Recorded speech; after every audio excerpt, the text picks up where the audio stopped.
नमस्कार, सुप्रभात। कैसे हैं आप? मैं गौरी शंकर सिंह ऑनलाइन क्लासेज में फिर से आपका स्वागत करता हूं। आज के इस वीडियो में हम लोग चर्चा करेंगे ऋजुरेखी पथ पर गति। ऋजुरेखी पथ पर गति क्या होता है और भौतिकी में गति का अध्ययन कैसे किया जाता है, इन सब चीज़ों के बारे में हम लोग इस वीडियो में जानेंगे। और यह वीडियो आपके लिए काफ़ी मज़ेदार होने वाला है। अगर गति को आप पहले से जानते हैं तो आपको पता ही है गति कितना इंटरेस्टिंग है, और यदि आप गति के बारे में इसके पहले नहीं जाने हैं तो आप जानेंगे कि गति का अध्ययन करना वास्तव में कितना रोमांचकारी है। वैसे तो दैनिक जीवन में गति का अर्थ हम लोग एक जगह से दूसरे जगह तक जाने से लगाते हैं, चाहे वो कोई वस्तु हो, जानवर हो या इंसान हो। अगर वह एक जगह से दूसरे जगह जाती है तो हम कहते हैं गति कर रही है, और यदि वो अपनी जगह पर स्थिर है तो हम कहते हैं गति नहीं कर रही है, अर्थात विरामावस्था में है। फिजिक्स गति को अपने नज़रिए से, विज्ञान के नज़रिए से कैसे देखता है, आइए उसी नज़रिए से हम लोग गति को समझने की कोशिश करते हैं। गति क्या है? आपसे क्वेश्चन कर दिया जाए कि गति किसे कहते हैं तो सामान्य सी बात है, तो कहेंगे कि गति एक जगह से दूसरी जगह कोई जाता है तो गति कहते हैं। भौतिक विज्ञान में क्या कहते हैं? भौतिक विज्ञान कहता है समय के साथ स्थिति में परिवर्तन हो, समय के साथ स्थिति में परिवर्तन हो तो गति होती है। ये बहुत ही आसान सा भाषा है, बहुत आसान भाषा में आप समझते हैं गति किसे कहते हैं। जैसे यहाँ पर कोई एक पिंड है, ठीक है, मेज पर रखा हुआ है, तो कोई पूछे आप गति कर रहा है कि नहीं, तो बेसिकली आप तो वैसे ही दैनिक जीवन में इतना हम लोग अभ्यस्त हो गए हैं, वैसे ही देख के कहते हैं गति कर रहा है या नहीं कर रहा है। लेकिन वास्तव में आप जानते कैसे हैं, समझे कैसे कि गति कर रहे हैं? तो अनुभव के आधार पर, लेकिन फिजिक्स के आधार पर कहा जाएगा कि भैया हम टाइम देखे, बज गया इतना, टाइम देख लिए, टाइम बीत रहा है लेकिन ये अपना जगह नहीं छोड़ रहा है, इसलिए गति नहीं कर रहा है। लेकिन सोचिए अगर समय बीतने के साथ या आगे इसको धागा बांध के खींच रहे हैं और यहाँ पर इसका पोजीशन है, मान लेते हैं यहाँ पर है, तो समय बीत गया और यह यहाँ चला आया, तो आप कहेंगे समय बीतने के साथ यह आगे जा रहा है इसलिए गति कर रहा है।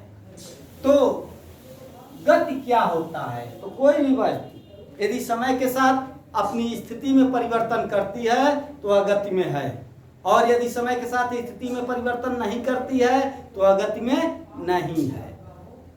ठीक है, अब इसी में थोड़ा सा हम लोग और साइंटिफिक तरीके से सोचते हैं। अब सोचेंगे आप कि इसमें अब क्या साइंस लगाना है, हो तो गया, समय के साथ यदि स्थिति परिवर्तन करे तो गति है, स्थिति परिवर्तन न करे तो विरामावस्था में है। लेकिन हम आपको आज बताना चाहेंगे कि कई बार ऐसा होता है कि वस्तु समय के साथ स्थिति परिवर्तन नहीं करती है, फिर भी वह विरामावस्था में नहीं होती है, वह गति अवस्था में कहलाएगी। होता है कैसे? समय के साथ स्थिति परिवर्तन न हो तो गति कैसे हो सकता है? तो कहते हैं हो सकता है, अलग अलग प्रेक्षक के लिए एक ही चीज गति में हो सकती है तो दूसरी चीज विरामावस्था में हो सकती है। एग्जाम्पल, जैसे मैं यहाँ खड़ा हो गया, आपसे पूछूं मैं गति कर रहा हूँ कि नहीं, तो आप कहेंगे वो चीज पोजीशन नहीं बदल रहे हैं तो गति नहीं कर रहे हैं। लेकिन अब सोचिए एक आदमी चांद पर है और दूरबीन लगा के देख रहा है, तो आपको क्या आशा लगता है, वो क्या कहेगा? अरे भाई वो चांद पर है ना, तो वहां से दूरबीन लगाकर देखेगा तो कहेगा पृथ्वी घूम रही है, बड़ी तेज घूम रही है और आगे बढ़ रही है अपनी कक्षा में, तो पृथ्वी पर मैं भी तो हूँ, तो पृथ्वी के साथ मैं भी तो गति कर रहा हूँ, तो उस चांद वाले व्यक्ति के नज़र में मैं गति कर रहा हूँगा और आपके नज़र में गति नहीं कर रहा हूँगा। ये समस्या कैसे आ गई? दरअसल में समस्या आ गई गति के अध्ययन करने के तरीके से, या अध्ययन करने का जो व्यवस्था बनाया गया उससे।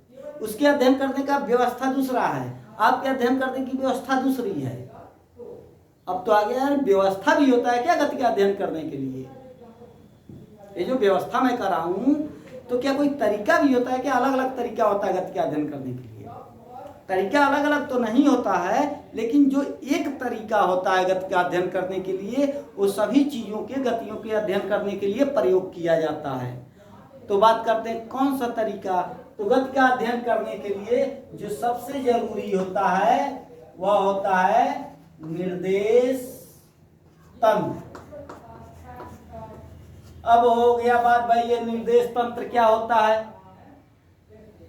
ठीक है।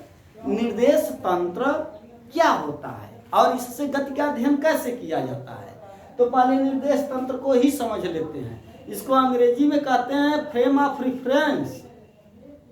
और इस निर्देश तंत्र को सबसे पहले लाया था रेनी देकार्ते ने गणित में, मैथ और निर्देशांक ज्यामिति, जो आप लोग कक्षा 9 में ही पढ़ चुके हैं। उसी निर्देशांक ज्यामिति की बात कर रहे हैं हम, और उसी निर्देश तंत्र की बात कर रहे हैं। अब तो आपको आइडिया हो गया होगा निर्देश तंत्र क्या होगा। अगर नहीं आया समझ में तो सुन लीजिए मुझसे निर्देश तंत्र क्या होता है। निर्देश तंत्र तीन लंबवत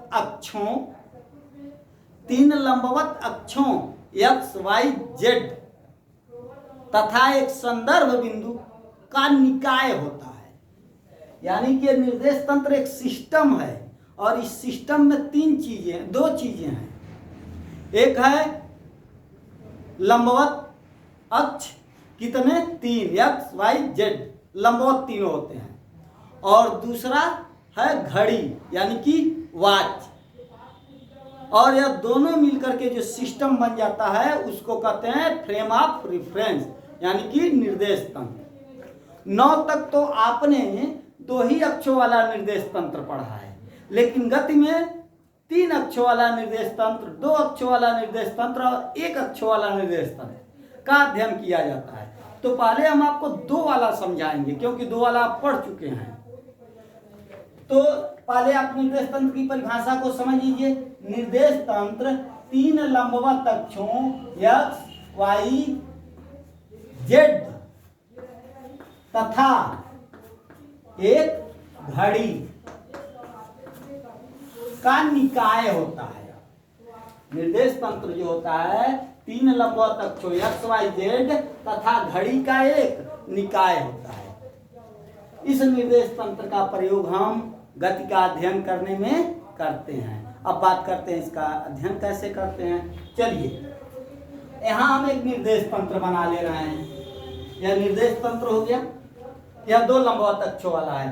तीसरा अक्ष इन दोनों के लंबवत होगा ऐसे, जो कि ब्लैक बोर्ड पे खींचा नहीं जा सकता है।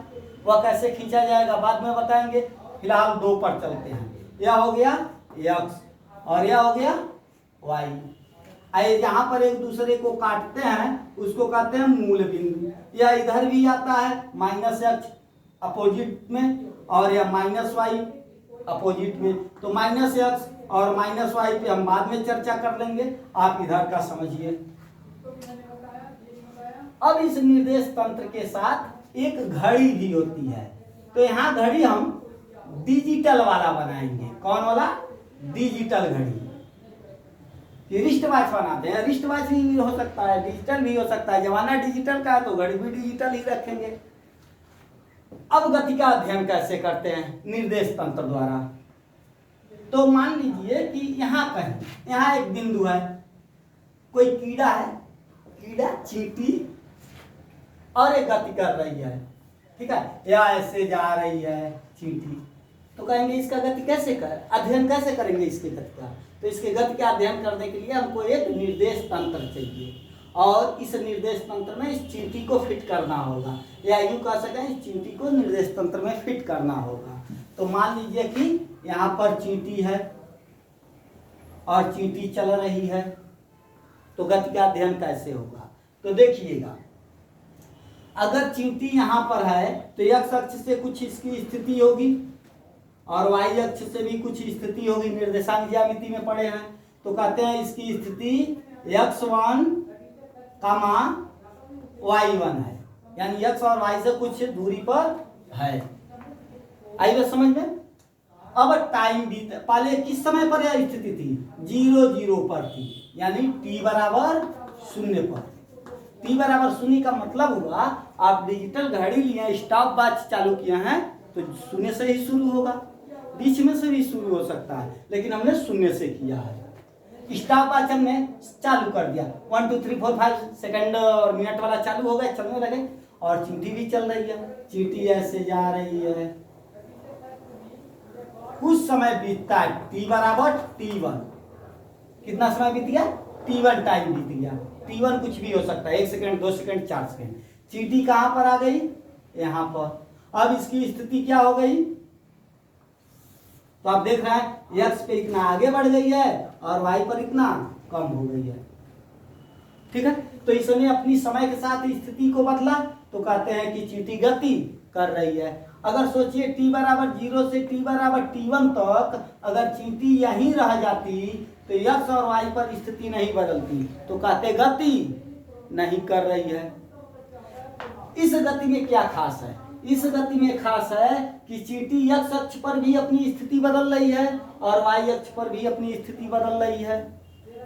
ठीक है, अब दूसरा देखिएगा और तब अंतर को क्लियर करेंगे।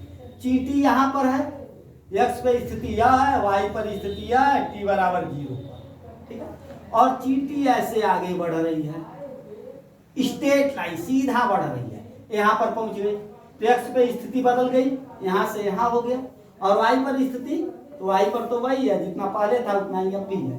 तो स्थिति क्या हो गई? नई स्थिति हो गई x2, y1 पहले था, y1 था, y1 ही है। यानी अब कब स्थिति बदली? सिर्फ एक x अक्ष पर, सिर्फ एक अक्ष पर स्थिति बदली। इसका तीसरा क्या हो सकता है? देखिएगा, मान लीजिए चींटी यहाँ पर है और सिर्फ ऊपर जा रही है, यहाँ पर पहुंच गई, तो y अक्ष पर यहाँ था, अब y अक्ष यह स्थिति, x की स्थिति सेम वही रह गई, यानी x पे जितना दूर थी वह, ठीक है, उतना ही अभी भी है, लेकिन y पर पहले इतना स्थिति पर थी, अब इतनी हो गई। तो तीनों में क्या अंतर देखा आपने? पहले में देखा कि चींटी दोनों अक्षों पर स्थिति बदल रही है, दूसरे में देखा सिर्फ एक अक्ष पे बदल रही है, तीसरे में देखा सिर्फ y अक्ष पे स्थिति बदल रही है। ठीक है, तो इस प्रकार के चींटी के 3 गति हो गए। अगर दोनों पर स्थिति बदल रही है तब कहते हैं 2D मोशन, यानी 2 डायमेंशन में, 2 दिशाओं में अपनी गति कर रही है, 2 और अपनी स्थिति बदल रही है, x पर भी और y पर भी। दूसरे वाले उदाहरण में बताए सिर्फ x पर, एक पर बदल रही है तो उसको 1D मोशन कहते हैं। आ जाते हैं तीसरे वाले पर, तीसरे वाले में सिर्फ y पर स्थिति बदल रही थी तो तीसरा वाला भी 1D था। ठीक है, तो निर्देश तंत्र में गति का अध्ययन करते कैसे हैं यह मैं आपको समझा रहा हूं। निर्देश तंत्र क्या होता है आप समझ गए। अब निर्देश तंत्र में गति का अध्ययन कैसे किया जाता है, तो कहा जाता है कि मान लीजिए यहाँ एक चींटी है, हमने एक्स वाई लिया ना, तो अब एक्स वाई नहीं लेते हैं, स्थिति लेते हैं। स्थिति सदिश क्या होता है आगे बताएंगे। सीधा मूल बिंदु से मापा जाता है। मान लीजिए यह स्थिति आर है, अब कुछ समय बदलने के बाद यह चल करके यहाँ पर चला आया, अब स्थिति कितना हो गया, आर डैश हो गया।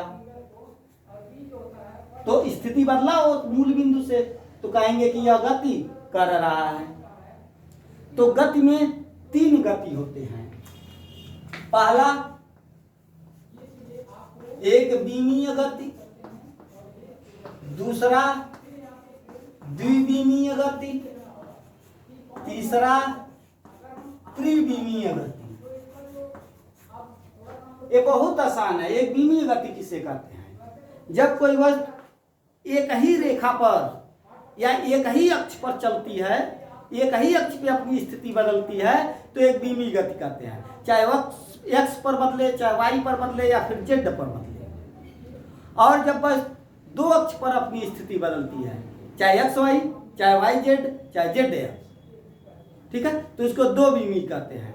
और जब कोई वस्तु तीनों अक्ष पर अपनी स्थिति बदलती हो तो उसको हम 3D मोशन या त्रिविमी गति कहते हैं। उदाहरण की बात करते हैं कि कौन कौन से उदाहरण है, एक बीमीय गति, द्विविमीय गति और त्रिविमीय गति। देखिएगा, अगर एक धागा खींच दें, स्ट्रेट लाइन धागा तान दें और उस पर एक चींटी को बैठा दें, तो चींटी किधर जाएगी? ऊपर जाएगी? नहीं। इधर आएगी? नहीं। वो धागे पर सीधा जाएगी। तो अध्ययन करने के लिए क्या करेंगे हम? 3 अक्षों वाला या 2 अक्षों वाला नहीं लेंगे भाई। 3 अक्ष और 2 अक्ष क्यों लेंगे? स्थिति तो एक ही पर बदल रही है ना, तो वाई जेड पे बदल नहीं है, तो वाई जेड को बनाने से क्या मतलब है? इसको मूल बिंदु बना लेते हैं और इसको एक्स अक्ष बना लेते हैं और कहते हैं कि चींटी एक बीमीय गति करेगी, ठीक है।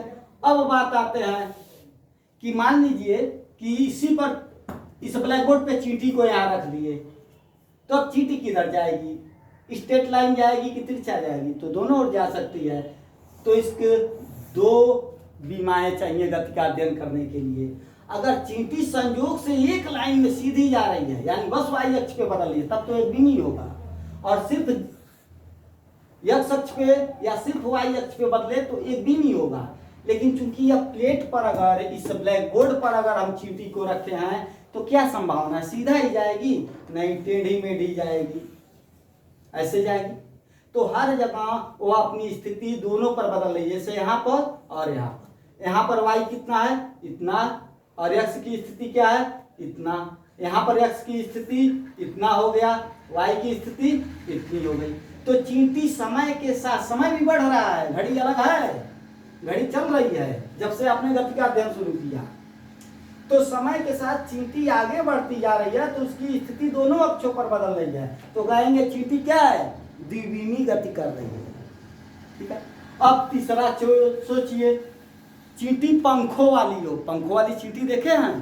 पंख वाली चींटियां भी होती हैं। पंखों वाली चींटी हो तो क्या होगा? तो पंखों वाली चींटी में अब 3 बीमा चाहिए। यह जो जेड अक्ष है, इस जेड अक्ष को जो है किधर बनाया गया? जेड अक्ष, जेड अक्ष दरअसल भी इधर खींचे हैं, लेकिन यह ऐसे है आपकी, तीनों एक दूसरे के लंबवत है।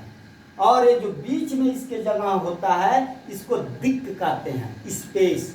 और जब कोई वस्तु उड़ते हुए इस स्पेस में तीनों अक्षों पर अपनी दिशा बदलती है, तब उसको 3D मोशन कहते हैं।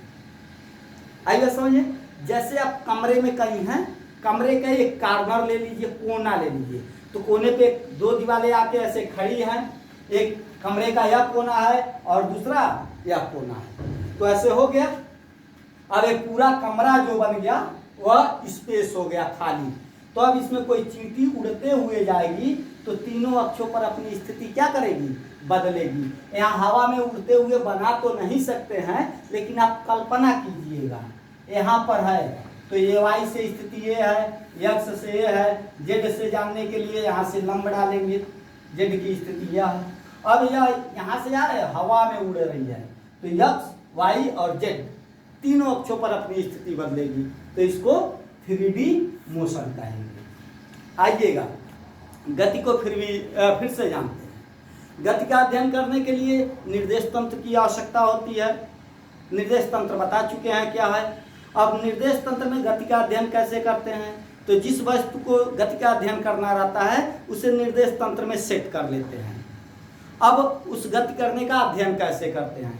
तो गति को 3 पार्ट में अध्ययन किया जाता है, एक बीमी गति, द्विविमी गति और त्रिविमी गति। एक बीमी गति क्या है? अगर वस्तु एक ही अक्ष पर, तीनों में से कोई एक हो सकता है, अगर वस्तु एक ही अक्ष पर दिशा को लगातार बदल रही है समय के साथ, तो एक बीमी गति होगा। अगर समय के साथ 2 अक्षों पर, कोई भी 2 हो सकता है, X Y, Y Z, Z X, अगर समय के साथ 2 अक्षों पर अपनी स्थिति बदल रही है तो द्विविमी गति यानी 2D मोशन होगा। और यदि समय के साथ 3 अक्षों पर अपनी स्थिति बदल रही है तो उसको 3D मोशन कहेंगे। उदाहरण के तौर पे हमने चींटी का लेके दिया, दैनिक जीवन में और उदाहरण की बात करें, देखिएगा, अगर हम हवा को नगण्य मान लें तो यह जो चाक है अगर इसको छोड़ें तो यह सीधा स्ट्रेट लाइन जाता है, तो इसको कहेंगे 1D मोशन। फिलहाल और एग्जाम्पल जो है 1D मोशन का आप नहीं बता सकते, कोई सटीक 1D मोशन का उदाहरण, सरल उदाहरण नहीं मिलेगा, कठिन उदाहरण मिल सकते हैं। जैसे आप रोड पर चलते हैं, ठीक है, देखिएगा रोड में एग्जांपल दे रहा हूं, ये इतना चौड़ा रोड है, आप कह रहे हैं मैं तो रोड पे सीधे जा रहा हूं, अगर आप एग्जैक्ट सीधे जाएंगे तब 1D मोशन कहलाएगा, लेकिन ऐसा संभव नहीं है। रोड पर जाएंगे तो आप दाएं बाएं होंगे, तो अगर यहाँ हम निर्देश तंत्र ले लें तो अगर सीधे जाते तो कहते कि आप स्थिति बस x पे बदल रहे हैं, y पर नहीं। लेकिन आप जानते हैं कि रोड पर भी थोड़ा सा आप जिगजाग होते हैं, तो रोड पे जिगजाग होंगे तो y पर भी थोड़ी सी स्थिति बदलेंगे, तो रोड पर आपका जो होता है वह 2D मोशन हो जाता है। अगर रोड में कहीं गड्ढा है और मुड़ भी रहे हैं तो रोड पर होकर भी आप 3D मोशन कर सकते हैं। लेकिन सामान्य तौर पे जो उदाहरण दिया जाता है 1D मोशन को हम रेखीय गति भी कहते हैं, क्योंकि यह सामान्यतः एक रेखा में ही होता है। द्विविमीय गति को हम समतलीय गति भी कहते हैं, क्योंकि यह एक समतल में ही संभव है, और त्रिविमीय गति जो होता है दिक् में होता है, क्योंकि यह दिक् में संभव है। एक बार फिर से समझ लीजिए, एक द्विविमीय गति को रेखीय गति क्यों कहते हैं, क्योंकि हमेशा एक रेखा पर जब गति होगी तभी है, रेखा से अगर थोड़ा भी ऊपर नीचे होते हैं तो अन्य अक्षों पर अपनी स्थिति बदलने लगता है। द्विविमीय गति को समतलीय गति क्यों कहते हैं, इसलिए क्योंकि एक रेखा पर आप दोनों ओर गति नहीं कर सकते, यानी इस रेखा पर आप सिर्फ रेखा पर चल सकते हैं, रेखा को छोड़ करके नहीं चल सकते हैं, इसीलिए द्विविमीय गति को समतलीय गति कहते हैं। त्रिविमीय गति को दिक् गति कहते हैं, क्योंकि त्रिविमीय गति सिर्फ आकाश में ही संभव है, यानी आकाश में ही त्रिविमीय गति हो सकती है, और द्विविमीय गति तल पर हो सकती है, और एक द्विविमीय गति रेखा पर हो सकती है। इसका एक और पॉइंट आप ध्यान रखिएगा, आकाश में एक विमीय गति और द्विविमीय गति संभव है। जैसे यहाँ हवा में है, अगर हवा में यह स्ट्रेट लाइन जा रहा है तो आकाश में एक विमीय गति संभव है, और यदि यह ऊपर उड़ते हुए या नीचे उड़ते हुए जा रहा है तो आकाश में द्विविमीय गति भी संभव है, और त्रिविमीय गति तो होता ही है। इसी प्रकार समतल में एक विमीय गति भी संभव है, समतल में एक विमीय गति संभव है, लेकिन एक रेखा पर सिर्फ और सिर्फ रेखीय गति संभव है। ठीक है, तो आशा है आप समझे होंगे। तो आकाश में तीनों गतियां हो सकती हैं, त्रिविमीय, द्विविमीय और एक विमीय। समतल में दोनों गतियां हो सकती हैं, द्विविमीय और एक विमीय, लेकिन स्ट्रेट लाइन पर सिर्फ एक ही गति हो सकती है, एक विमीय। 11वीं के सिलेबस में हम लोग सिर्फ एक विमीय गति का अध्ययन करेंगे। तो अगले वीडियो में वास्तव में हम लोग ऋजुरेखीय पथ पर गति का डिटेल में अध्ययन करेंगे। तब तक के लिए इजाज़त दीजिए, अगले वीडियो में फिर मिलेंगे। नमस्कार, धन्यवाद।